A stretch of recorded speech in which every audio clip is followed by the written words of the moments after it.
মোট 4 জন ব্যক্তিকে আল্লাহ তাআলা গোটা বিশ্বের সাম্রাজ্য দিয়েছিলেন। গোটা বিশ্ব পরিচালনা করেছে কয়জন?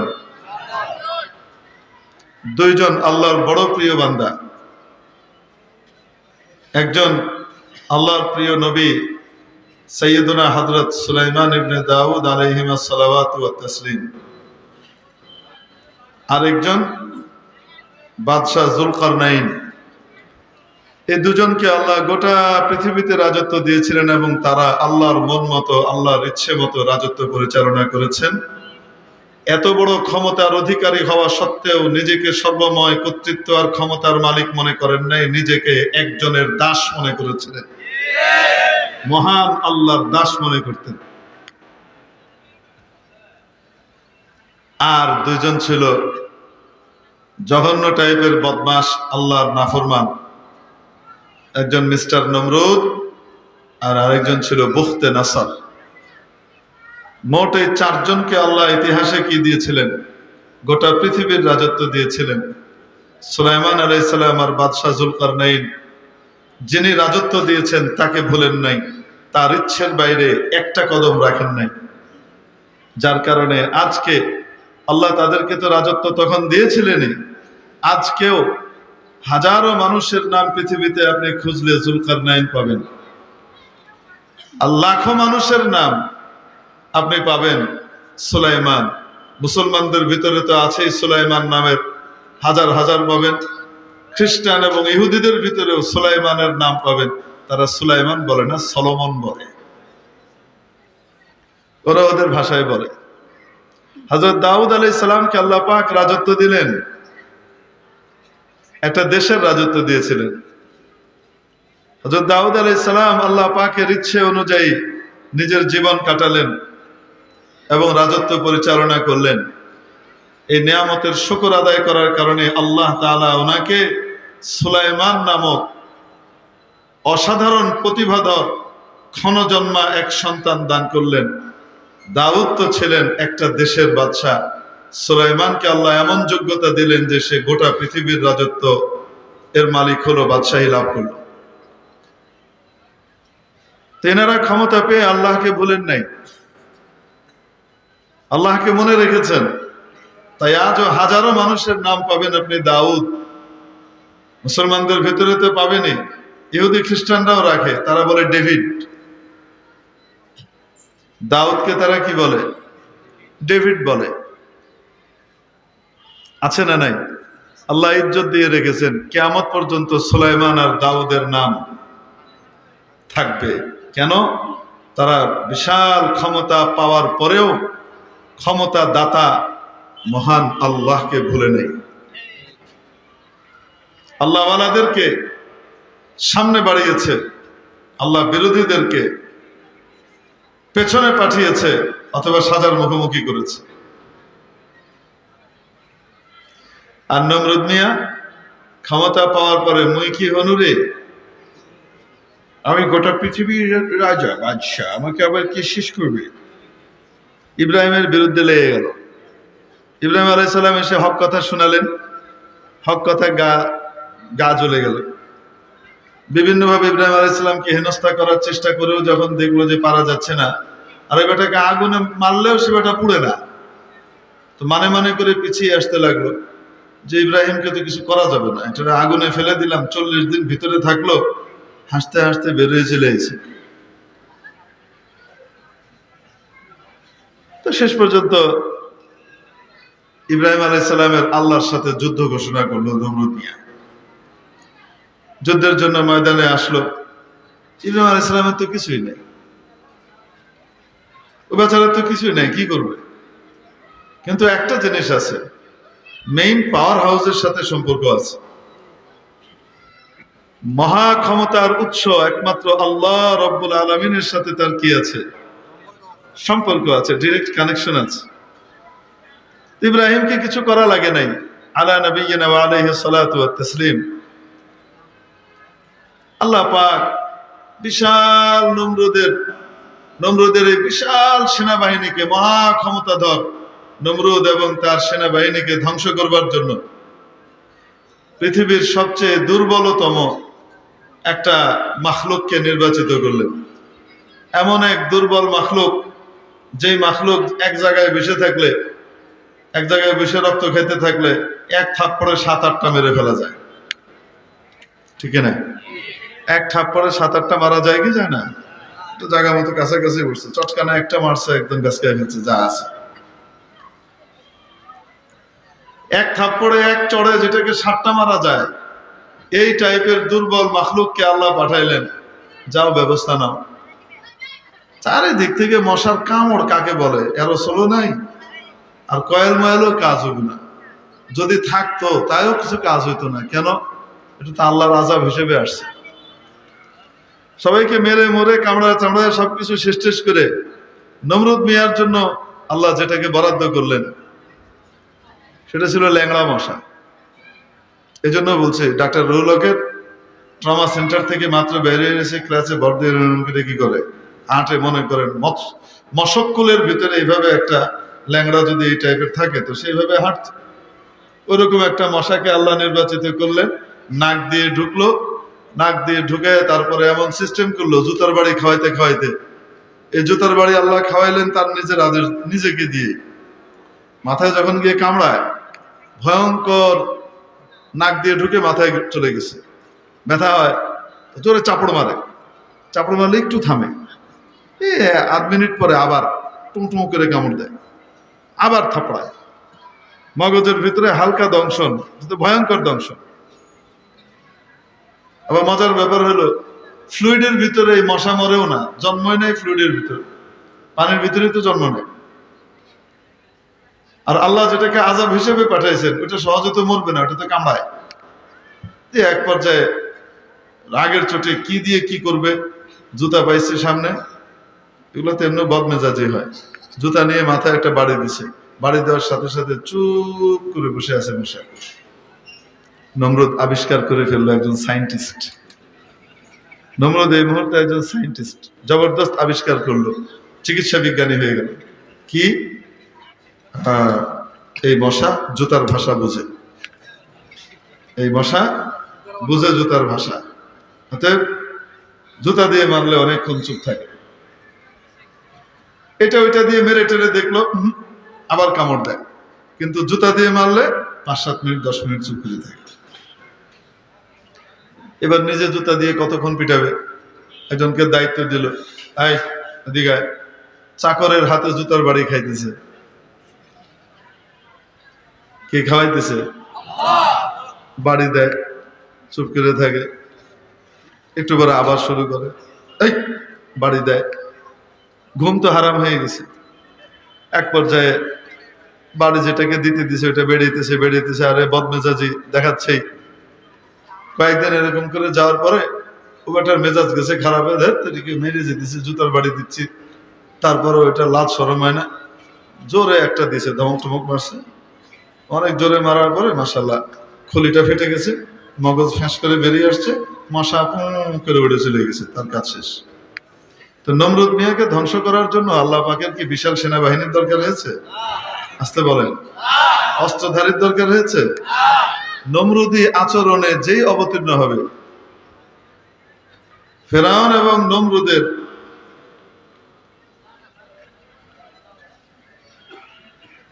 চিন্তা ভাবনা নিয়ে, চিন্তা চেতনা নিয়ে, অভ্যাস নিয়ে, কার্যক্রম নিয়ে পৃথিবীতে যেই আসবে তাকে ধ্বংস করার জন্য আল্লাহ বড় কোনো হাতিয়ার ব্যবহার করেন না। আল্লাহ পাক ছোট্ট একটা হাতিয়ার দিয়ে শেষ করে দেন, যেই হাতিয়ার দিয়ে 16 বছর পর্যন্ত বিরোধী দল এবং বিরোধী পক্ষকে দমন করা হয়েছে, যেই শব্দটা দিয়ে, রাজাকার। এক রাজাকার শব্দ দিয়ে যাকে তাকে রাজাকার ট্যাগ লাগাই দিচ্ছে, যাকে তাকে জঙ্গি ট্যাগ লাগাই দিচ্ছে। দাড়ি টুপিওয়ালা বলেই গেল ইঞ্জিনিয়ার, ডাক্তার, ব্যারিস্টার, কিন্তু সে দাড়ি টুপিওয়ালা, দিনদার, পরহেজগার, বাস জঙ্গি ট্যাগ লেগে যাচ্ছে। আলেম ওলামা গেলে সোজা রাজাকার বানায় দিচ্ছে। একজন সেক্টর কমান্ডারকেও রাজাকার বলতে এক মুহূর্ত দ্বিধা হচ্ছে না, বলে সবাইকে কি করতেছে, আবার দমন করতেছে। এই জমানা গেছে না, যায় নাই? যেই শব্দ দিয়ে 16 বছর বিরোধী পক্ষকে দমন করেছে, আল্লাহ পাক সেই শব্দ দিয়ে ঝেঁটিয়ে এখান থেকে বিদায় করে কোলে বসায় দিছে।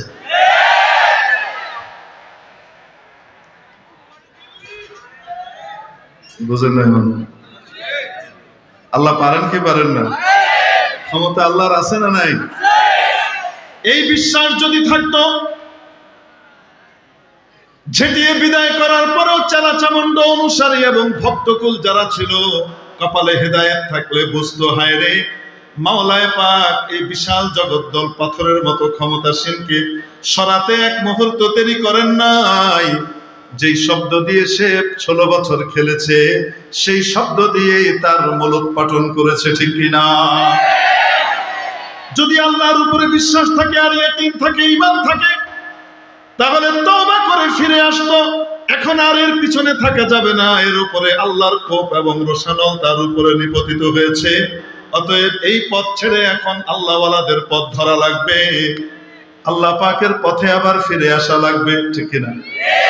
অনেকের কপালে হেদায়েত জুটে গেছে, কিন্তু কিছু কিছু আছে আবু জাহেলের চাল্লি বাল্লি, বুঝেন না? এগুলির কপালে সারা হুজুর কেন, সারা দুনিয়ার সমস্ত ওলিদের দোয়াও লাগবে না, কারণ আবু জাহেলের কপালে তো নবীজির দোয়াও লাগে না। দোয়া করলেও কাম হবে না, ওগুলো ওরকমই থাকবে, সুম্মম বুকমুন অমিয় ফাহুম লা ইউবসিরুন, এই দশাই থাকবে। আল্লাহর ক্ষমতা আছে না নাই? চোখের সামনে দেখিয়ে দিলেন, দেখ আমি পারি কি পারি না, দেখ। ইন্নাল্লাহা ইউমহিলু ওয়া লা ইউহমিল, আল্লাহ পাক ছাড় দেন, ছেড়ে দেন না। যতই তুমি উড়াল দাও না কেন, তোমার ডানাকে যিনি দিয়েছেন সেই ডানা কাটার ক্ষমতাও তার আছে, ঠিক কিনা? এর মুহতারাম দোস্ত, পৃথিবীর কোন ক্ষমতাসীনের ক্ষমতা চিরস্থায়ী নয়। চিরস্থায়ী? তো বলতে পারবে আমার ক্ষমতা কোনোদিন যাবে না, বলতে পারবে? কিন্তু এরকম বড় কোন ক্ষমতাসীনের সাথে সম্পর্ক থাকলে যদি প্রাউড ফিল করি, নিশ্চিন্ত হয়ে যায়, আমার যাবতীয় দায় দায়িত্ব তো উনি নিয়ে নিয়েছেন, ঠিক না? সারা পৃথিবীর সমস্ত রাজরাজড়াদেরকে যিনি ক্ষমতা দান করেন, যখন চান ক্ষমতা থেকে নামিয়ে দেন, সেই মহান রব্বুল আলামিন যদি আমার আপনার সাথে হয়ে যায়, তাহলে সেই ব্যক্তির চিন্তার পেরেশানির কোনো কারণ থাকে না, ঠিক কিনা? এজন্য সুসংবাদ দিলেন, ওয়া হুয়া মাআকুম আইনামা কুনতুম, যেখানেই থাকো না কেন আমি আল্লাহ তোমাদের পাশে আছি, তোমাদের সাথে আছি। ও আমার বান্দা বান্দেরা, আমার হুকুম আহকাম পালন করার মাধ্যমে, আমার নির্দেশনাকে ফলো করার মাধ্যমে তোমরাও আমার কাছাকাছি হওয়ার চেষ্টা করো। যদি বান্দা আল্লাহর হুকুম আর নবীর তরিকা অনুযায়ী নিজের জীবনকে চালায় আর আল্লাহর কাছাকাছি হওয়ার চেষ্টা করে, তখন আল্লাহ পাক তার হয়ে যান। মাওলা যখন বান্দার হন আর বান্দা যখন মাওলার হয়, কুল কায়নাত তখন তার হয়ে যায়। বান্দা বান্দি যখন মাওলার হয় আর আল্লাহ পাক যখন বান্দা বান্দির হয়ে যান, গোটা বিশ্ব জগৎ তখন এই বান্দা বান্দির হয়ে যায়। আল্লাহর ক্ষমতা যতদূর বিস্তৃত, ততদূর পর্যন্ত সে নিরাপত্তা লাভ করে, সে বিশেষ প্রোটোকল পায়। আল্লাহু আকবার। আকাশ বাতাসও তার কথা মানে, সুবহানাল্লাহ। পশু পাখি কথা মানে। হযরত সাফিনা রাদিয়াল্লাহু তাআলা আনহা নামে নবীজির একজন সাহাবী ছিলেন, এটা ওনার উপাধি ছিল, আসল নাম অন্যটা। হযরত সাফিনা রাদিয়াল্লাহু তাআলা আনহা দ্বীনের এক জামাতের সাথে, যারা আল্লাহর দ্বীনকে বিজয়ী করার জন্য মদিনা থেকে বের হয়ে গিয়েছিলেন, এরকম এক জামাতের সাথে উনি যাচ্ছেন। প্রতিমধ্যে এক জায়গায় শিবির সন্নিবেশ করা হয়েছে, আর সে অবস্থায় প্রত্যেককে সুযোগ দেওয়া হয়েছে যার যার প্রয়োজন পুরো করে আসা যেন। তখন তার রাস্তাঘাটের ভিতরে পাবলিক টয়লেটও ছিল না, আর পোর্টেবল টয়লেটও নাই। তো মানুষজন কোথায় যেত? ওই পাহাড়ের আড়ালে, অনেক দূরে, খেতে খামারে, বিভিন্ন জায়গাতে গিয়ে তাদের কাজ সম্পাদন করত। মানুষের সামনে কিন্তু করত না। ভদ্র মানুষরা সব দূরে দূরে গিয়ে যার যার মতো একজন আরেকজনের সাথে যেন নজরে না পড়ে, সতরটা যেন কেউ দেখতে না পায়, এরকম দূরে দূরে গিয়ে কাজ সারত। ঠিক না? এই ভদ্রতা কিন্তু পৃথিবীর শুরু যুগ থেকেই মানুষের ভিতরে বিদ্যমান ছিল, যে তারা তাদের গোপন ওই জায়গা কাউকে দেখাতো না। কিন্তু যখন মানুষ অমানুষ হয়ে যায়, জানোয়ার হয়ে যায়, তখন চতুষ্পদ জন্তু জানোয়ারের চাইতেও নিচে নেমে যায়, দুপে জানোয়ারের মতো জীবন কাটায়। ইসলাম দ্বীন, আল্লাহর দেওয়া ইলমে ওহী মানুষকে মানুষ বানায়, সত্যিকার শিষ্টাচার আর ভদ্রতা শিখায়। যদি আল্লাহর দ্বীনের সাথে সম্পর্ক না থাকে, লাজ লজ্জা বলে কিছু থাকে না, মানুষ হাইওয়ান জানোয়ারের মতো হয়ে যায়। আমাদের এই বাংলাদেশে টাকা নাই, পয়সা নাই, তেমন কিছু নাই, সমরাস্ত্র তো বলতে গেলে নাই। শুনলাম কয়েকটা চতুর্থ জেনারেশনের জঙ্গি বিমান আসতেছে, আয়ুক কি গণতা আসা দরকার আছে না নাই? আছে। এতদিন পর্যন্ত যারা চুষে খেয়েছে আর হায়নার মতো হা করে থাকে আমাদেরকে খাওয়ার জন্য, নাম দেয় বন্ধুত্ব, এগুলাকে ঠেক দেওয়ার জন্য একটু কি দরকার আছে, জিনিসপত্র লাগবে কি লাগবে না? তো আল্লাহ পাক চাইলে এই ফকির দেশকেও ফোর্থ জেনারেশনের হাইটেক জঙ্গি বিমান দিতে পারে কি পারে না? অনেক টাকা পয়সা খরচ করে বিশ্বের বিশিষ্ট পরাশক্তি হয়েও দাদা বাবু পাশে বসে যেটা পাবে না সেটা আমাদের কাছে আল্লাহ পাঠাইতে পারে কি পারে না?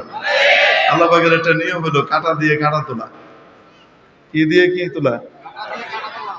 সময় মতো আবার ফুল বাগানের ব্যবস্থা উনি নিজেই করেন,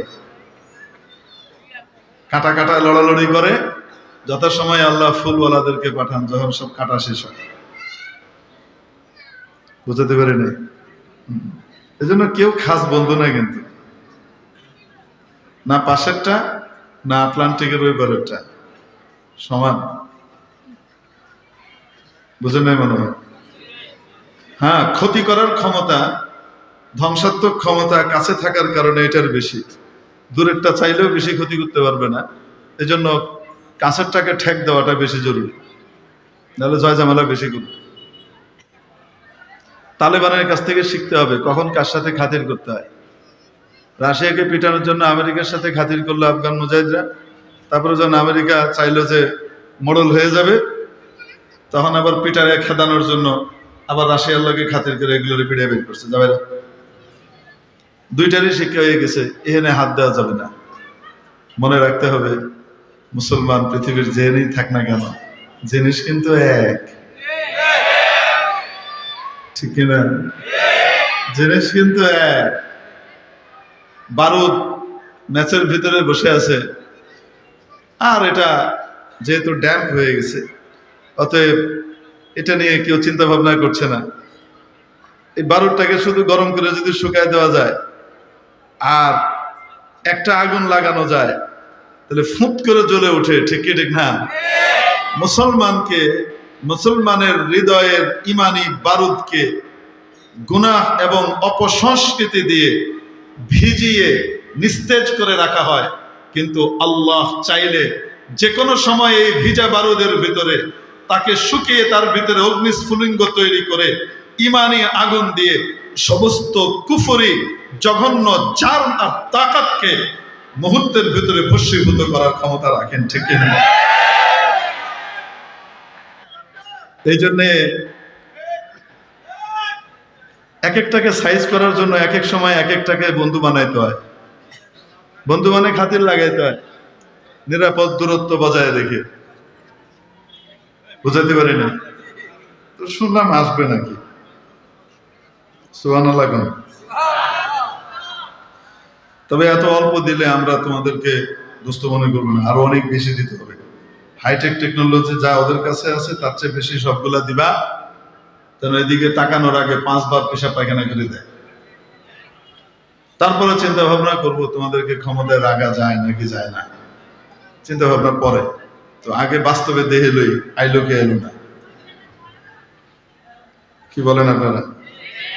অবশ্য এরা সবসময় নিশ্চিন্ত থাকে, হলে কি মোল্লারা তো এগুলো চালাতে পারবে না? মোল্লারা কি এগুলো জানে? চালাতে পারে না, ও তো ইংরেজি বলতে পারে না, তো সায়েন্স পড়ে না, কিছুই পড়ে না, ওরা চালাবে কিভাবে? আফগানিস্তানের মোল্লারা দেখে দিচ্ছে ফাইটার কেমনে চালাইতে হয় আর কেমনে হেলিকপ্টার চালাইতে হয়, ঠিক কিনা? এখন অবশ্য ভয় পায়, এখন আর অর্ধশিক্ষিত করার হিম্মত করে না, এখন চিন্তা করে বলে এটা কিন্তু ভেতরে ভেতরে অনেক কিছু জানি, উপরে দেখাই না।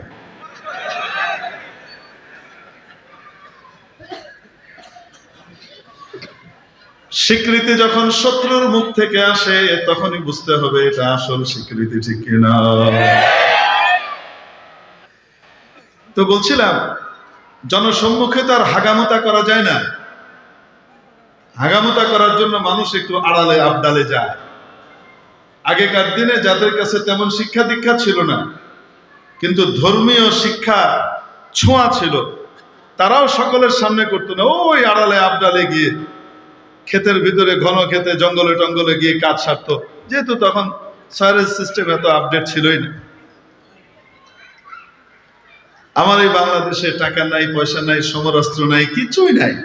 আমাদেরকে ওই যে হুমকি দেয় না একটা, দেখেন না যে হকার, হ্যাঁ, ওই চট্টগ্রামটা কি খায়,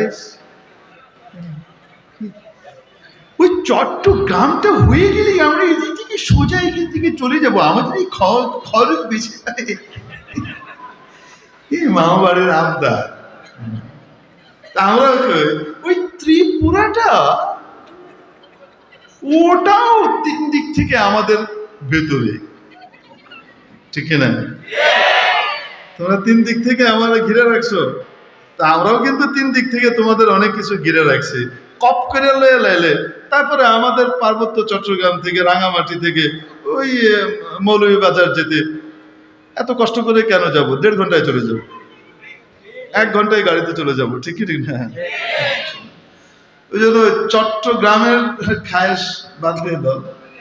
এমনি তো দেখলাম কয়েকজন মিলে বস্তার ভিতরে ধরে আবার এমন পিঠা দিতে চাল করতেছে, আওয়াজ লাগাইতেছে, কে যে কেমনি কত কিছু। খুব খায়েশ ছিল, অনেকদিন পর্যন্ত দখল করে রেখেছে, খেয়েছে, চুষেছে, সবকিছু করেছে, বুঝলেন? মানে এখন যখন বের হয়ে গেছে আপ্রাণ চেষ্টা করেছে যে কোনো মতে আবার হাতিয়ে নেওয়া যায় কিনা, এই বুড়ে বেটাকে 82 বছর 84 বছরের এটাকে উৎখাত করে দেওয়া যায় কিনা, এটার জন্য বহুভাবে চেষ্টা করেছে। চেষ্টা করে এখন মোটামুটি বুঝেছে যে আর করা যাবে না, ভাগতেই হবে। যেহেতু ভাগতেই হবে তাই পোড়ামাটির নীতি গ্রহণ করেছে। পোড়ামাটির নীতি বোঝেন?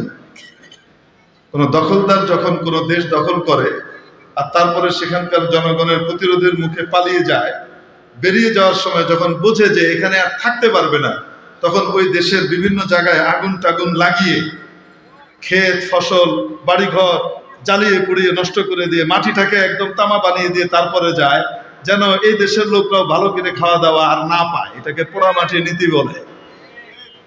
সচিবালয়ের আগুনে আপনারা খুব মন খারাপ করেছেন, আমি কিন্তু খুশি হয়েছি, কারণ পোড়ামাটির নীতি চলছে। বোঝা গেল হতাশা গ্রাস করেছে, বুঝে ফেলেছে এই বাংলাদেশিদেরকে আর চোষা যাবে না। অতএব লাগা আগুন, এখানে ওখানে লাগিয়ে টাগিয়ে একটু ক্রোধ প্রশমন করে 16 বছরের দুর্নীতির কিছু আমল নামা মিটিয়ে পুড়িয়ে দলিল প্রমাণ ভস্মীভূত করে পালানোর ব্যবস্থা করছে, আর কিছুই না। হুজুর তদন্ত রিপোর্ট যে আসলো, শর্ট সার্কিট হয়েছে, লুজ হয়েছে, তদন্ত রিপোর্ট যাই আসুক না কেন, জনতাও একটা তদন্ত করে, তাদের তদন্তটাই আসলে মূল তদন্ত, ঠিক কি ঠিক না? জনতা বুঝে শর্ট সার্কিট হয়েছে, এমন খাতির কেমনে হইলো, এই মাথা আর ওই মাথা 2 জায়গার লগে short circuit at the same time, এগুলো তো পাগলেও বুঝে। তাহলে হুজুর এরকম রিপোর্ট কেন আসলো? আসতেই পারে এরকম রিপোর্ট, দালাল কি দেশ থেকে বেরিয়ে গেছে নাকি? না, আছে, রন্ধ্রে রন্ধ্রে সব জায়গায় তো বসে আছে। একদিনে তো আর সোজা হবে না, সোজা হবে ঠিকই ইনশাআল্লাহ তাআলা, বেশি দিন লাগবে না। আপনি আমি যদি ঠিক থাকি, সমস্ত দালাল সোজা হয়ে যাবে ইনশাআল্লাহ। আল্লাহ করে তো। মন খারাপ করলেন? তো বলছিলাম একটা সভ্যতা, ভদ্রতা মানুষের ভিতরে থাকে, সে তার গোপনাঙ্গটা বা ওই তার শৌচকর্মটা সবার সামনে সম্পাদন করে না, একটু আড়ালে আবডালে লুকিয়ে করে, ঠিক কিনা? বিশেষ করে ধর্ম মানুষকে মানুষ হতে শেখায়। আমাদের এই বাংলাদেশের মধ্যে টাকা নাই, সম্পদ নাই, এই নাই, সেই নাই, সব নাই, ঠিক আছে, আমাদেরকে নিয়ে পাশের ওরা অনেক তুচ্ছ তাচ্ছিল্য করে, কিন্তু আমাদের মধ্যে ইসলাম থাকার কারণে, নবীর শিক্ষা থাকার কারণে কোনোদিন রেল লাইনের দুই পাশে আরো একটা লাইন আপনি দেখবেন না। রেল লাইনের দুই পাশে মানব লাইন হাগু করছে বসে বসে, কোনোদিন দেখবেন? এরা তো সবার সামনে যে হাগে, এটা শুধু জাতীয়ভাবে না, নিজের দেশে না, ইন্টারন্যাশনালি তারা এই পদক পেয়েছে, হাগুবাজ। ইন্টারন্যাশনালি পদক পেয়েছে। এক সপ্তাহ যায়নি, এক সপ্তাহ হয়নি এখনো, 5-6 দিন আগের কথা। আমেরিকাতে বন্ধুদের একজন আর কি, বুঝলেন নাই, বন্ধু দেশের একজন H1B ভিসায় ওইখানে থাকে আমেরিকাতে, আমেরিকা প্রবাসী ভারতীয় নাগরিক। উনি এয়ারপোর্টের ভিতরে সবার সামনে বসে করে দিচ্ছে, সবার সামনে বসে করছে। পুলিশ এসে গ্রেপ্তার করে নিয়ে গেছে, গ্রেপ্তার করে অনেক ডলার জরিমানা করেছে। সে শেষ পর্যন্ত ক্ষোভ প্রকাশ করে বলেছে, ওখানকার চেয়ে ইন্ডিয়াতে মানবাধিকার অনেক বেশি প্রতিষ্ঠিত। কেন? তার নাগরিক অধিকার, সে যেখানে সেখানে ওখানে বসে হাঁটতে পারে পাবলিক প্লেসে, এই দেশে পারে না। অতএব এই দেশে নাগরিক অধিকার সঠিকভাবে সংরক্ষিত হয়নি, মানবাধিকার আমেরিকার চাইতে ইন্ডিয়াতে বেশি, এই দলিলে সাবেত করছে। আমরা বলি আর না বলি, আমরা কাউকে বলতে চাই না যে তোমরা সকালবেলায় রেল লাইনের পাশে লাইন ধরে বসে কি করো, এই কাজ করো, আবার বসে কথাবার্তা কয়, বুঝছেন? কিছু কিছু আছে এরকম করে বসে, তার দুই হাত পাশে আরেকজন, দুই হাত পাশে আরেকজন, এমনি করে বসে রয়েছে। আবার কিছু আছে এভাবে বসেও না, এটা খুলেই বসে, আরেকটু বেহায়া, এমনি বসে বসে আবার কথাবার্তা কয়। হ্যাঁ, মানে তোমার ছেলেটার সাথে আমার মেয়েটার বিয়ে কেমন হবে, এই টাইপের আলাপচারিতা চলতে থাকে। আপনি হাসেন না, আপনি যদি সফর করেন তো তাহলে আপনি দেখবেন এই জিনিস, এটা বাস্তব। ফজরের পরে বাইরে তাকান যায় না, ফজরের নামাজের পরে সকালবেলা ট্রেনে করে আপনি সফর করলে আপনি বাইরে তাকাতে পারবেন না, কারণ ট্রেনের লাইনের সাথে মানব লাইনের দুই পাশে আপনি পাবেন। কেন যে এই জায়গা পছন্দ করে তাও জানি না, আরো কত জায়গা আছে দুনিয়া, রেল লাইনে পাই কিনলে বা আল্লাহ ডিসপ্লে করার জায়গা। বিড়ি ফোঁকে হয় না, বিষয় কথাবার্তা বলতেছে, এই কাজও সারতেছে, আবার কি টাইম। মানে আমরা কিছু বলবো না, হাজার হোক আমাদের বন্ধু, ফারাক্কা বাদ দিয়ে আমাদের অর্ধেককে মরুভূমি বানিয়েছে আমাদের বন্ধু, হাজার হোক। তো বন্ধুর ব্যাপারে তো বেশি কিছু বলা যায় না, আমরা বলি আর না বলি, ওয়াল্লাহু মুখরিজুম মা কুনতুম তাকতুমুন, अल्लाह पाक ब्रास्ट कर देने वाले हैं जो तुम छुपाना चाहते हो। আমরা কইলাম না, ঠিক আছে, কিন্তু তোমরা যতই গোপন করো না কেন, আমেরিকার এয়ারপোর্টে বসে তোমাদের একজন কি করে দিছে, সবাইকে জানায় দিছে, আমরা কি তা আমরা জানি। এই যে দেখো বিশ্ববাসী, এটা নিয়ে খুব তোলপাড় চলছে গোটা বিশ্বব্যাপী, এটা কি করলো। তো মেরে মুহতারাম দোস্ত, বলছিলাম তো সাহাবীরা এক জায়গায় থেমেছেন, কেন? পরিষ্কার পরিচ্ছন্ন হওয়া দরকার। তো এক একজন দূরে দূরে চলে গেছেন, মনে আছে আপনাদের? হযরত সাফিনা রাদিয়াল্লাহু তাআলা এক একজন এক এক দিকে চলে গেছেন, দূরে দূরে গিয়ে যার যার কাজ শেষ করে চলে এসেছেন, তারপরে আবার জামাত রওনা হয়ে গেছে। হযরত সাফিনা রাদিয়াল্লাহু তাআলা অনেক দূর গিয়েছিলেন, তো ওখান থেকে ফিরে এসে দেখেন টিম চলে গেছে, নাই। সামনে বিশাল এক জঙ্গল, অনতি দূরেই এক জঙ্গল, আর কাফেলাও দেখা যাচ্ছে না কোন দিকে গেল। তো চিন্তায় পড়ে গেলেন। একদিকে এই পেরেশানি, কাফেলা খুঁজে বের করতে হবে, একা একা রসদপত্র কিছুই নাই, কোথায় যাবে? এর চেয়ে বড় পেরেশানি হলো কোত্থেকে এক বাঘ মামা, বাংলাদেশের কোন এক ক্রিকেটার হইতে পারে, এক বাঘ মামা কি করেছে, সামনে তাশরিফ নিয়ে এসেছেন এবং উনি নিয়ত খারাপ করেছেন হযরত সাফিনাকে কি করবেন, খাবেন। তো সেইভাবে আমাদের বাংলায় বলে খাপ পাতা, গ্রামের মধ্যে খাপ পাতা, বুঝেন তো? মানে সে পজিশন নিয়েছে, এখনই কি করবে, হামলা করবে, ঝাঁপ দিবে। হযরত সাফিনা রাদিয়াল্লাহু তাআলা আনহা একটু ভয় পেলেন না। বাঘ ঝাঁপ দিতে যাচ্ছে ওনার উপরে, আর উনি বাঘকে লক্ষ্য করে তিনটে কথা বললেন। উনি বললেন, আমি মুহাম্মদ সাল্লাল্লাহু আলাইহি ওয়াসাল্লামের একজন উম্মতি, আমি নবীর মিশনকে পৃথিবীতে বাস্তবায়ন করবার জন্য বের হয়েছি। 3 নম্বর কথা বললেন, আমি আমার কাফেলার পথ হারিয়ে ফেলেছি, আমার কাফেলা পর্যন্ত রাস্তা দেখাও। হাউ মাচ কনফিডেন্স, কি পরিমাণ ঈমান, বিশ্বাস নবীজির বাণীর উপর। আদ-দুনিয়া খুলিকাত লাকুম ওয়া আনতুম খুলিকতুম লিল আখিরাহ, গোটা দুনিয়াকে তৈরি করা হয়েছে তোমাদের জন্য, তোমাদের সেবা করার জন্য, আর তোমাদেরকে তৈরি করা হয়েছে আখিরাতে আমার রয়্যাল গেস্ট হাউস, জান্নাতের মেহমান হবার জন্য। মহাবিশ্বের মালিক রব্বুল আলামিন ইনসানকে তৈরি করেছেন তার গেস্ট হাউস, জান্নাতের মেহমান বানানোর জন্য, মালিকানা দেবার জন্য, এলটি বানাবার জন্য। যারা জান্নাতের মালিকানা পাবে, গোটা দুনিয়াকে তাদের সেবা করার জন্য পাঠিয়েছেন। জান্নাতি হওয়ার জন্য কিছু কোয়ালিটির দরকার আছে না নাই? কার হতে হবে? আল্লাহর হতে হবে। আল্লাহর কিভাবে হওয়া যায়? আল্লাহর নবীর সুন্নত পালনের মাধ্যমে হওয়া যায়। যে কোনো কিছুতে আল্লাহর নবীর তরিকাকে ফলো করার মাধ্যমে মানুষ আল্লাহর হয়ে যায়। হযরত সাফিনা নবীজির এই কথার উপরে কেমন বিশ্বাস, বাঘকে লক্ষ্য করে উনি বয়ান করছেন, আল্লাহু আকবার। আল্লাহু আকবার বললে মনে হয় লজ্জা পেয়ে যাবে সবাই। ভাষণের নাম নিতে লজ্জা লাগবে। লিল্লাহি তাকবীর, লিল্লাহি তাকবীর।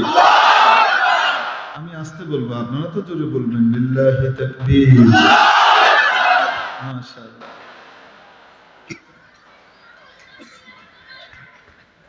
হযরত সাফিনার 3 কথার পরে বাঘও 3টা কাজ করলো। 1 নম্বর কাজ করলো, সাথে সাথে সে তার রণমূর্তি পরিহার করে দুটো, তার সামনের যে দুটো পা, এই 2 হাতকে এইভাবে জোড়া করে চট করে বসে পড়ল। বসে যেন বুঝালো, আমি সারেন্ডার করেছি আপনার সামনে, আপনার কথা আমি বুঝতে পেরেছি। দ্বিতীয় কাজ করলো, বাঘ উল্টো দিকে ঘুরে জঙ্গলের দিকে যাত্রা করলো। আর কিছুক্ষণ পর পর পিছন ফিরে দেখে হযরত সাফিনা পিছন পিছন আসছেন কিনা। হযরত সাফিনার গতি যদি একটু কমে যায়, দূরত্ব বেড়ে যায়, বাঘ থেমে অপেক্ষা করে হযরত সাফিনা কাছাকাছি আসা পর্যন্ত। যখন আবার কাছে চলে আসে, বাঘ আবার হাঁটা শুরু করে। এইভাবে যেতে যেতে জঙ্গলের ফাঁক ফোকর দিয়ে মেঠো পথ, এই পথ, এগুলো সেগুলো পার করে, জঙ্গল পার করে ওই পারে গিয়ে, শর্টকাট রাস্তা দিয়ে পার করে ওই পারে গিয়ে দেখা গেল মুসলমানদের কাফেলা যাচ্ছে। যখন মুসলমানদের কাফেলা নজরে পড়লো, বাঘ তৃতীয় কাজ করলো, ঘুরে আবার 2 হাত জোড় করে চুপ করে বসে তারপরে উঠে জঙ্গলের দিকে যাত্রা করলো, যেন বুঝালো হযরত আদেশ করেছিলেন, আদেশ কি আমি যথাযথ পালন করতে পেরেছি। বান্দা যদি মাওলার হয়, মাওলা যদি বান্দার হন, কুল কায়নাত সৃষ্টি কুল তার হয়ে যায়। মাল্লাহুল মাওলা ফালাহুল কুল। আল্লাহ ওয়ালাদের বক্তব্য, আল্লাহ যার হয়ে যায় সব তার হয়ে যায়।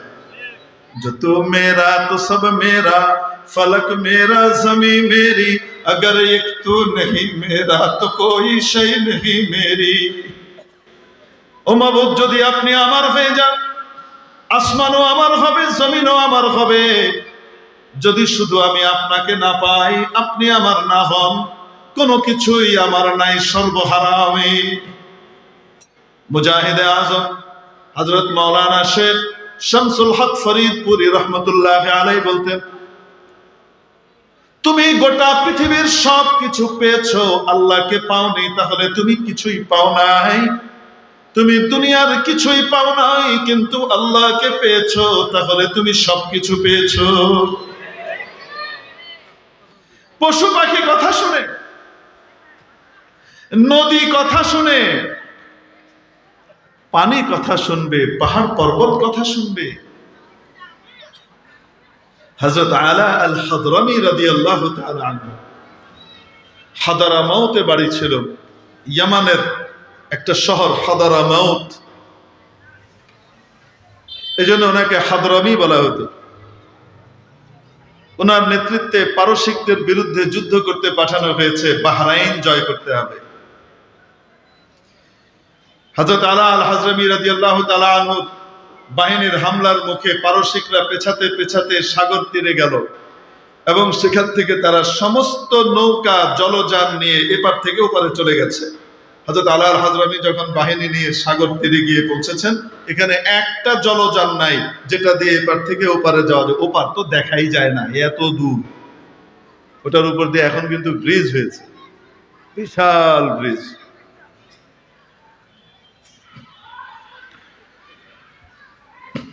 মানে আমাদের পদ্মা সেতু 15-20টা একসাথে করলে তারপরে ওইটার দূরত্ব আসবে, অনেক দূর, দেখা যায় না কিছু। হযরত আলা আল হাজরামী রাদিয়াল্লাহু তাআলা আনহু সবাইকে বললেন, আজকে রাতে তোমরা সকলেই ইস্তেগফার করবে, তওবা করবে, সমস্ত গুনাহ থেকে পবিত্র এবং পরিষ্কার হয়ে যাবে। কারণ কালকে আমরা যে ডিসিশন নিতে যাচ্ছি, আল্লাহর নুসরত এবং সাহায্য সরাসরি দরকার, গুনাহগারের সাথে আল্লাহর সাহায্য থাকে না। সাহাবীদের তো এমনি গুনাহ নাই, গুনাহ তো করেই না, তারপরেও যদি 2-4টা থেকেও থাকে অজান্তে, সেগুলা থেকেও পরিষ্কারের জন্য বিশেষভাবে বলে দিল। সারা রাত সাহাবায়ে কেরাম এবং তাবেঈনরা আল্লাহর কাছে কান্নাকাটি করে দোয়া করলেন, তাওবা ইস্তেগফার করলেন। সকালবেলায় হযরত আলা আল হাদরামী রাদিয়াল্লাহু তাআলা আনহু সবাইকে লক্ষ্য করে 10,000-এর বাহিনী ছিল, জ্বালাময়ী বক্তব্য দিলেন। বদরের ময়দানে যে খোদা সাহায্য করেছিলেন, মুসা আলাইহিস সালামকে যে আল্লাহ সাহায্য করেছিলেন, সেই আল্লাহ কোনোদিন লয় নাই, খায় নাই, সেই আল্লাহ চিরস্থায়ী, চিরঞ্জীব, আজও আছেন। অতএব আমরা আল্লাহর উপর ভরসা করে সেই আল্লাহর দ্বীন জিন্দা করবার জন্য যা ডিসিশন নেব, যা করব, আমি যা করব, তোমরাও আমার সাথে সাথে তাই করবে। এই কথা বলে উনি ঘোড়া ঘুরিয়ে সাগরের উপর দিয়ে ঘোড়া ছুটিয়ে দিলেন তাকবীর বলে।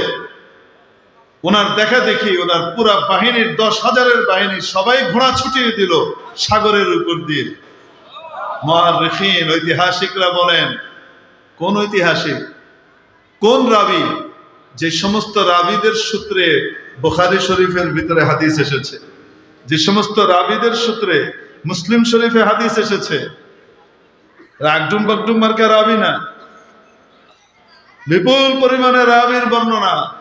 সকলে দেখছেন সাগরের উপর দিয়ে মুসলমানদের ঘোড়সওয়ার বাহিনী পার হয়ে যাচ্ছে, এপার থেকে ওপারে চলে গেছে, আর ওদিকে তাদের ঘোড়ার খুরও পানি স্পর্শ করে নাই, ভিজে নাই।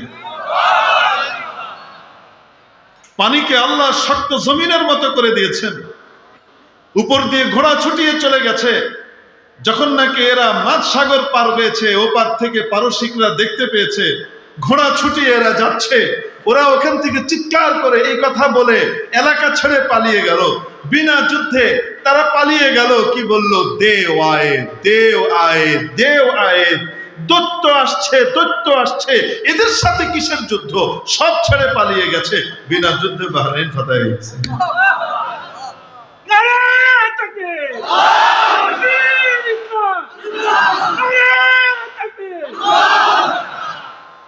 মেরে মোহতারাম দোস্ত আজিজ বুজুর্গ, ওপারে যাওয়ার পরে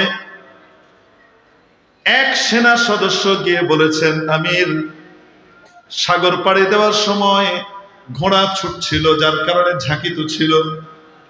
আমার থলি থেকে আমার সাহান, আমার থালা, আমার বাসনটা পড়ে গেছে, সাগরে তলিয়ে গেছে। সবাই তো যার যার বাসনে খাবে, আমি বাসন পাবো কোথায়? আমির বলেছেন, যাও সাগরের কাছে যে বলো আমার বাসন পড়ে গেছে, আমার থালা পড়ে গেছে, সেটা দিয়ে যাও। যে বলো, উনি যে সাগরকে বলেছেন আমার থালা পড়ে গেছে, সাগর আমার থালাটা দাও। মুহূর্তের ভিতরে থালা সামনে এসে হাজির হয়ে গেছে। সাগর কথা শুনবে। মুসলমানের শক্তি অস্ত্রের শক্তি নয়, মুসলমানের শক্তি অর্থের শক্তি নয়, মুসলমানের মূল শক্তি হলো তার ঈমানী শক্তি, তার আমলের শক্তি, নবীর সুন্নতের শক্তি। আল্লাহু আকবার। আল্লাহর সাথে যখন কারো সম্পর্ক জুড়ে যায়, সাগরও কথা শুনে। হযরত আমর ইবনে আল-আস রাদিয়াল্লাহু তাআলা আনহু, মিশর বিজেতা, মিশরের গভর্নর সাইয়্যিদুনা হযরত ওমর রাদিয়াল্লাহু তাআলা আনহুর যুগের কথা। আমিরুল মুমিনিন তখন হযরত ওমর, হযরত সাইয়্যিদুনা আমর ইবনে আল-আস রাদিয়াল্লাহু তাআলা আনহু মিশরের গভর্নর তখন। তো মিশরের যারা বেধর্মী ছিল, তারা যারা শান্তির প্রস্তাব দিয়ে তাদের সাথে চুক্তি করে ফেলেছে বা বশ্যতা স্বীকার করেছে, এদের এক ডেলিগেট হযরত আমর ইবনে আল-আসের কাছে আসলো, আমিরে মাসরের কাছে এসে বলল, হযরত, আপনি আমাদের আমির হয়ে এসেছেন, আমরা আপনাকে স্বাগত জানাচ্ছি। এই মিশরের চাষবাস সবকিছু, ফসল এবং তার সেচ নির্ভর করে হলো মিশরের নীল নদের পানির উপর, প্রবাহের উপর। এই নীল নদের একটা প্রাচীন কাল থেকে রীতি আছে, সেটা হলো তার মধ্যে পানির জোয়ার আনতে হলে একজন কুমারী যুবতী নারীকে বলি দিতে হয়, জবাই করে নীল নদকে উৎসর্গ করতে হয়, তাহলে নীল নদ খুশি হয় এবং বিপুল পরিমাণে তার মধ্যে পানির জোয়ার আসে। গোটা মিশর সুজলা সুফলা হয়ে যায়। অতএব সময় এসে গেছে বলি দেয়ার, বলি দেন। হযরত আমর ইবনে আল-আস বললেন, ইসলাম জাহেলিয়তের কোনো অন্ধকার এবং জাহেলিয়তের কোনো কুসংস্কারকে কখনো প্রশ্রয় দেয় না। ইসলাম এসেছে আলো হয়ে, আলো আসলে অন্ধকার টেকে না। একজন মানুষ কেন, একটা ছোট্ট জানোয়ারকেও আমি নীল নদের উদ্দেশ্যে উৎসর্গ হওয়ার অনুমতি দেব না। তাহলে কিন্তু পানি আসবে না, আমি না আসুক, না আসলে না আসবে, দেয়া হবে না। আল্লাহর কি কুদরত! ইমানদারকে আল্লাহ পরীক্ষা করে, ইমানদারদেরকে আল্লাহ কি করেন? পরীক্ষা করে। এমন অদ্ভুত জিনিস দিয়ে পরীক্ষা করেন, চোখের সামনে দেখতে পায় যে আল্লাহ বিরোধী বিষয়টার ভিতরে মুক্তি, কল্যাণ, কামিয়াবি চোখের সামনে দেখতে পায় সে, বাস্তবে তাই ঘটে। অদ্ভুত ব্যাপার হলো এই,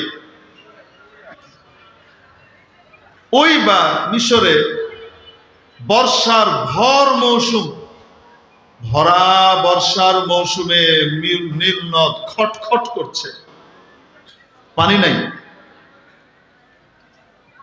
তারা এসে বলল, আবার আমির, আমরা কি বলেছিলাম না, আপনি তো আমাদের কথা মানেন নাই, দেখেন এখন মিশরের সামনে দুর্ভিক্ষ অপেক্ষা করছে, আমাদের চাষবাস কিভাবে হবে, সেচ কোত্থেকে দিব? তখন তার পেট্রোলও পাম্প ছিল না, পেট্রোলও পাম্প পেল নাই, কোনো ভাবনা ভাবনা ভাবনা। তখন এগুলো ছিল, কোথায় পানি পাবে? হযরত আমর ইবনে আল-আস রাদিয়াল্লাহু তাআলা আনহু সামান্য বিচলিত হলেন না। সাহাবী তো সাহাবী, ঈমান কাকে বলে? ওনাদের কাছ থেকে ঈমান আমাদেরকে শিখতে বলা হয়েছে, তাদের মতো ঈমান আনো। আল্লাহু আকবার। আজকে আমাদের কেউ কেউ আছে চিচিঙ্গা পিচিঙ্গা, চিটিং পিটিং, চিপিদ্দি চিপিদ্দি কা শোরবা, মাশাআল্লাহ তাআলা, তিনারা আবার সাহাবীদের একটু সমালোচনা করতে পারলে নিজেদের কি বিশাল কিছু মনে করে, মনে হয় যেন পড়তে গেছে। আল্লাহু আকবার। এই মেরে মালিক। যাই হোক, হযরত ওমর রাদিয়াল্লাহু তাআলা আনহুর কাছে উনি পুরো পরিস্থিতি জানিয়ে আদ্যপান্ত লিখে চিঠি পাঠালেন। হযরত ওমর রাদিয়াল্লাহু তাআলা আনহু চিঠি পাওয়ার সাথে সাথে ফটাফট দুটো চিঠি লিখলেন। একটা চিঠি আমির-এ মিসর, মিশরের গভর্নর হযরত আমর ইবনে আল-আস রাদিয়াল্লাহু তাআলা আনহুকে লক্ষ্য করে, আরেকটা চিঠি মিশরের নীল নদকে লক্ষ্য করে। আমর ইবনে আল-আস রাদিয়াল্লাহু তাআলা আনহুর কাছে চিঠি লিখলেন, আমর, আল্লাহ পাকের শুকরিয়া আদায় করছি এবং তোমাকে ধন্যবাদ জানাচ্ছি, তুমি যথাযথ সঠিক সিদ্ধান্ত নিয়েছো। আমি একখানা চিঠি নীল নদ বরাবর পাঠালাম।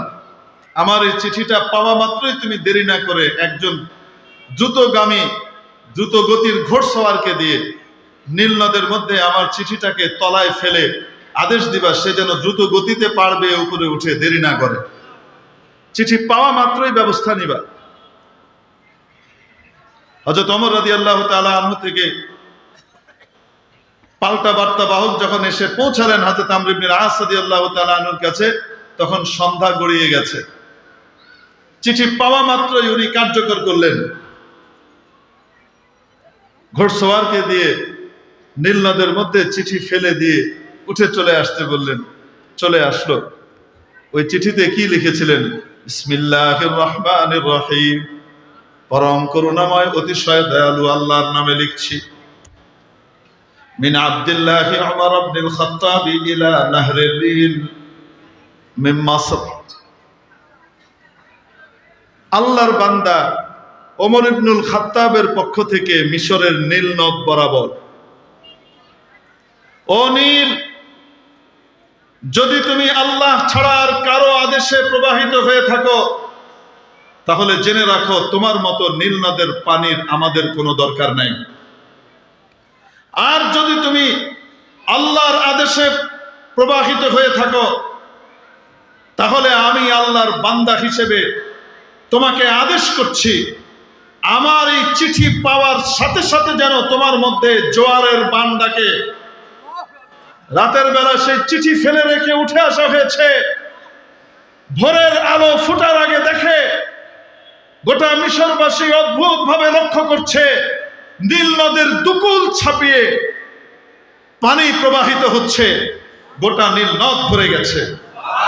নদীও কথা শুনে, আমাদের বাংলাদেশে সেদিন দেখলাম যাওয়ার সময় নদী শাসন অধিদপ্তর,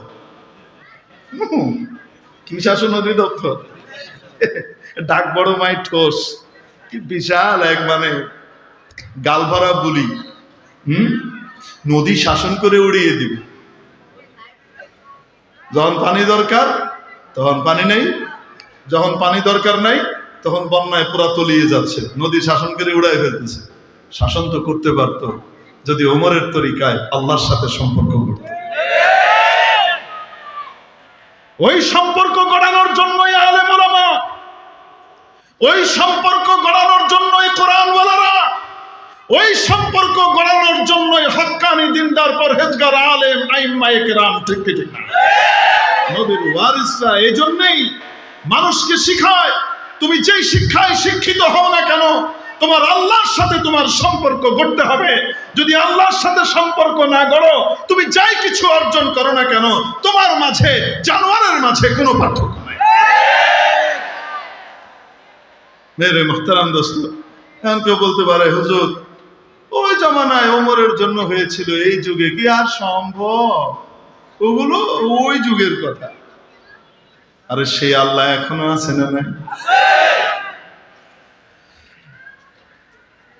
চিটাগাঙে একটা দ্বীপ আছে বঙ্গোপসাগরের ভেতরে, তার নাম সন্দ্বীপ, বড় একটা থানা। এই সন্দ্বীপে একটা মাদ্রাসা আছে, জামিয়া হোসাইনিয়া কাসিমুল উলুম সন্তোষপুর সন্দ্বীপ। এই মাদ্রাসার প্রতিষ্ঠাতা ছিলেন শেখুল আরব আল আজম কুতবুল আলম أولاد رسول شيخ الإسلام سيد حسين أحمد مدني نور الله مرقده وبرد الله مضجعه وقدس الله سره العزيز خاص خليفة মুসলিহ উম্মত হযরত মাওলানা ইদ্রিস সাহেব সন্দীপী রহমতুল্লাহ আলাইহি, সন্দীপের পীর সাহেব নামে খ্যাত ছিলেন। ঢাকার উপকণ্ঠে ঐতিহ্যবাহী বিশাল ধর্মীয় বিদ্যাপীঠ দারুল উলুম মাদানীনগর মাদ্রাসার প্রতিষ্ঠাতা প্রিন্সিপাল রহমতুল্লাহ আলাইহি। ওনার প্রথম মাদ্রাসা ছিল কাসিমুল উলুম সন্তোষপুর সন্দ্বীপ, যেটা উনি গড়েছেন। মাদ্রাসা তৈরি হওয়ার পরে আল্লাহর কি কুদরত, অনেক দূরে ছিল নদী, নদীর মধ্যে ভাঙন শুরু হয়। অনেক দূর মানে কয়েক মাইল বিস্তৃত লোকালয়, তারপরে নদী। নদী ভাঙতে ভাঙতে ভাঙতে ভাঙতে ভাঙতে ভাঙতে ইউনিয়নের পর ইউনিয়ন নদী গর্ভে বিলীন হয়ে গেছে। গ্রাম না, নদী ভাঙতে ভাঙতে এসে মাদ্রাসার একেবারে উপকণ্ঠে এসে পৌঁছেছে। এর পরের ভাঙনেই মাদ্রাসা নদী গর্ভে বিলীন হবে। হযরত মাওলানা ইদ্রিস সাহেব সন্দীপী রহমতুল্লাহ আলাইহি আওলাদে রসুল ফিদায়ে মিল্লাত হযরত মাওলানা সৈয়দ আসাদ সাহেব মাদানী নব্বরাল্লাহু মারকাদাহুকে বাংলাদেশে দাওয়াত দিলেন। দাওয়াত দিয়ে সন্দ্বীপ নিয়ে গেলেন। সন্দ্বীপ নিয়ে নাস্তা পানি শেষ হওয়ার পরে বললেন, নদী ভাঙতে ভাঙতে এসে মাদ্রাসার একেবারে উপকণ্ঠে এসে পৌঁছেছে। এর পরের ভাঙনে মাদ্রাসা বিলীন হবে। আমি আমার জীবনের সবটুকু জড়ো করে আমি এই মাদ্রাসাটাকে করেছি এই এলাকার পাওয়ার হাউস হিসেবে। ইসলাম এবং ঈমান, শিরক এবং বিদআত এর বিরুদ্ধে ইসলাম এবং ঈমানের নূর জ্বালাবার জন্য এই মাদ্রাসাটা করেছিলাম।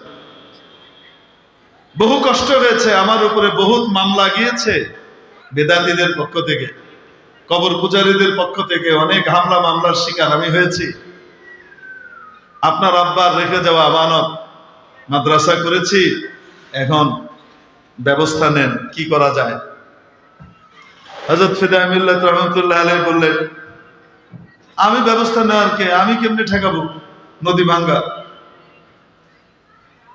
রতনে তো রতন ছিলেন। হযরত মাওলানা ইদ্রিস সাহেব রহমাতুল্লাহ আলাইহি বললেন, যে ব্যবস্থা নিতে পারবে তারই তো আনছি, ব্যবস্থা নেবেন কি নেবেন না এটা আপনার ব্যাপার।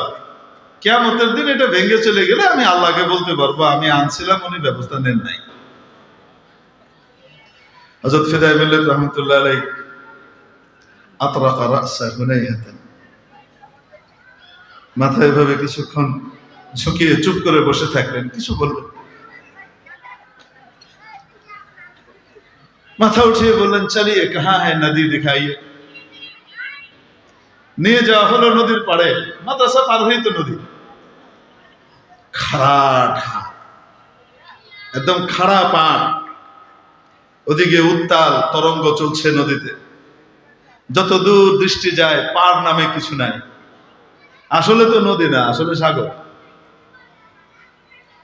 এখন হযরত ফিদায়ে মিল্লাত রহমাতুল্লাহ আলাইহি একেবারে নদীর পাড়ে তীরে, মানে আরেক কদম দিলে নদীতে পড়বে, ওখানে গিয়ে দাঁড়ালেন। দাঁড়িয়ে নিজের লাঠিটাকে এভাবে ওখানে ঠেস দিয়ে রেখে হাত তুলে দোয়া শুরু করলেন। মাওলানা পাকের কাছে কি বলেছেন আল্লাহই জানে। দোয়া শেষ করে চলে আসলেন। বায়ান হলো, হযরত ফিরে এসেছেন। সেদিন থেকে নদী ভাঙা ওখানে বন্ধ হলো। বন্ধ হওয়ার পরে সেখান থেকে এরপরে চর পড়া শুরু হয়েছে। গত মাহফিলেও আমি গিয়েছি, দেখে এসেছি এই কদিন আগে। মাইলের পর মাইল এখন জমি, নদী আজও কথা শুনে কি শুনে না। শুধু আমি আপনি ওইরকম হতে হবে, আল্লাহর সাথে সম্পর্ক গড়তে হবে, তাহলে ইনশাআল্লাহ তাআলা কিছু লাগবে না, মাওলায়ে পাকই যা ব্যবস্থা নেওয়ার তাই নেবেন। মেরে মুহতারাম দোস্ত, নগদ নগদ চোখের সামনে আল্লাহ আমাদেরকে দেখালেন। চোখ থাকার পরেও আমরা অন্ধ, আমরা দেখি নাই। আলেম ওলামাকে ধরে ধরে কারাগারে নিক্ষেপ করা হলো, তৌহিদি জনতাকে রাজাকার, জঙ্গি ইত্যাদি ট্যাগ দেয়া হলো, জুলুমের একশেষ করা হলো। ওলামায়ে কেরামের কাছে, দিনদার মানুষের কাছে উপরওয়ালাকে বলা ছাড়া আর কোনো পথ ছিল না, বাহিরের সমালোচনাও করা যেত না। আল্লাহর কাছে চোখের পানি ঝরিয়েছে, গোটা দেশের বিশ্বাস জন্মে গেছিল। ফেরাউনকে যেমন সরানো যেত না, সবাই মনে করত ফেরাউন কখনো সরবে না, ঠিক তেমনি ভাবে বিশ্বাস জন্মেছিল এই নব্য ফেরাউনকে মনে হয় আর কখনো সরানো যাবে না, এই জগদ্দল পাথরকে মনে হয় আর সরানো যাবে না। সাহাবায়ে কেরামের মতো মুখ থেকে বেরিয়ে এসেছিল, মাতা নাসরুল্লাহ, আয় আল্লাহ আপনার সাহায্য আর কবে আসবে? আল্লাহ পাক উলামায়ে কেরামের মজলুমের চোখের পানির বদলা দেখিয়েছেন। যেই ট্রাম কার্ড দিয়ে 16 বছর বিরোধী পক্ষকে দমন করেছে, ওই রাজাকার শব্দ দিয়ে আল্লাহ উৎখাত করে বের করে দিয়েছে।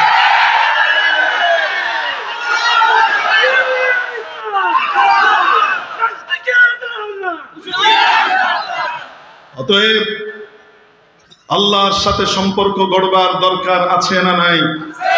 সেই সম্পর্ক গড়বার জন্যই আল্লাহ পাক কোরআনে কারীমকে পাঠিয়েছেন, এবং কোরআনওয়ালারা আমাদেরকে সেই শিক্ষাই দেন। আল্লাহ পাক আমাদেরকে আলেম ওলামার সাথে জুড়ে থেকে, তাদের তত্ত্বাবধানে থেকে, নবীর ওয়ারিসদের তত্ত্বাবধানে থেকে নিজেদের দিন দুনিয়ার সমস্ত কার্যক্রমগুলো পরিচালনা করবার তৌফিক দান করেন, এবং আল্লাহ ওয়ালা হওয়ার তৌফিক দান করেন।